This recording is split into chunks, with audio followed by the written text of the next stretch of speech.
اما بعد اعوذ باللہ من الشیطان الرجیم بسم اللہ الرحمن الرحیم من قتل نفسا بغیر نفس او فساد فی الارض فکأنما قتل الناس جميعا ومن احیاها فکأنما احیا الناس جميعا صدق اللہ العظیم۔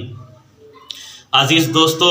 تاریخ اقوام کا مطالعہ کرنے پر یہ بات روزی روشن کی طرح عیاں ہو جاتی ہے کہ کائنات کے بے شمار دھرموں کے مابین مذہب اسلام نے ہمیشہ انسانیت نوازی کی تعلیم دی ہے۔ اسلام ہی وہ واحد مذہب ہے جہاں امن و سلامتی کی تعلیم دی جاتی ہے، انسانیت شناس اور انسان نوازی کا جام پلایا جاتا ہے۔ مذہب اسلام نے امن و امان کے پھول کھلتے ہیں، الفت و محبت کی آبیاری کی جاتی ہے، اور قتل و غارت گری کے بارے میں اسلام صاف صاف یہ اعلان کرتا ہے، من قتل نفسا بغیر نفس او فساد فی الارض فکأنما قتل الناس جميعا ومن احیاها فکأنما احیا الناس جميعا، اور یہ فرمان جاری کرتا ہے، لا فضل لعربی علی اعجمی ولا لعجمی علی عربی الا بالتقوی۔ مگر افسوس، آج فرقہ پرست طاقتیں اسلام کو دہشت گرد مذہب قرار دے رہی ہیں، اور غیر مسلموں کا، بلکہ یوں کہو کہ مسلموں کا یہ عقیدہ بن چکا ہے کہ اسلام کے زیر سایہ دہشت گردی پروان چڑھتی ہے۔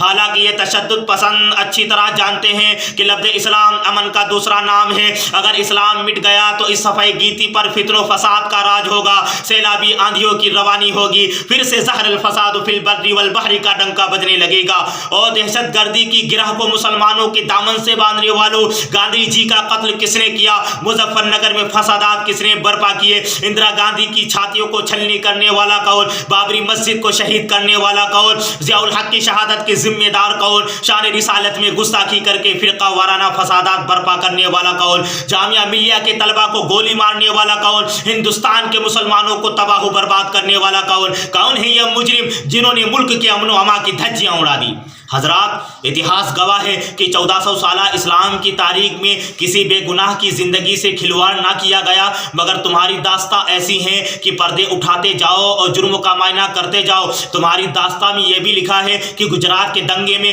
تم نے 4000 مسلمانوں کی زندگیاں تباہ کر دی۔ اسی دنگے کی ایک المناک کہانی میں آپ کو سناتا چلوں۔ 90 سال کی بوڑھی کلثوم، جن کا بیان ہے کہ گجرات کے دنگے میں 4 سادھو نے ان کے ساتھ زبرن زنا کیا، ان دھرم کے ٹھیکیداروں کو ذرا بھی ترس نہ آیا۔ ارے کس امن کی بات کرتے ہو تم، کس تہذیب کی بات کرتے ہو تم، جس تہذیب کے پیرو امریکہ کے اشاروں پر ناچتے ہو، یورپ کو اپنا خدا سمجھتے ہو، فرقہ پرست عناصر کو اپنا رہبر مانتے ہو، جہاں کی پولیس کی وردی سے بے گناہوں کی خون کی بو آتی ہو، وکیل ظالم موکل کے لیے ایمان کا سودا کرتے ہو، مظلوم کی آہیں عدالتوں سے ٹکرا کر واپس آ جاتی ہو، جج پیسوں کے عوض انصاف کو فروخت کرتا ہو، وہاں امن کا قیام اور دہشت گردی کا خاتمہ، یہ تو آگ و پانی کو جمع کرنے کی بات ہے۔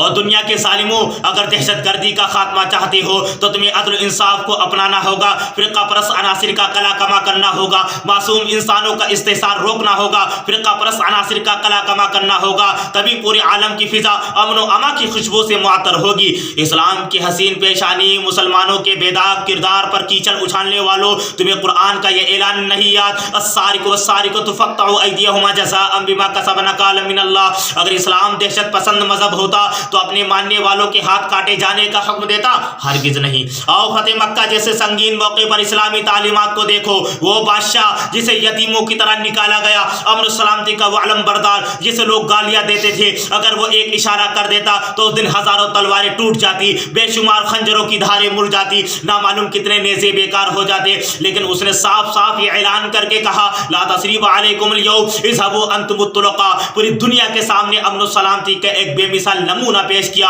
اور یہ فرمایا کہ اے لوگوں، امن کا لباس اسلام میں ملے گا، عفت و عصمت کی چادر اسلام میں ملے گی، اخوت و بھائی چارگی کی گھنی چھاؤں اسلام میں ملے گی۔ مزہ برسات کا چاہو تو ان آنکھوں میں آ بیٹھو، سیاہی ہے، سفیدی ہے، شفق ہے، ابر بارہ ہے۔ میرے محترم دوستو، اگر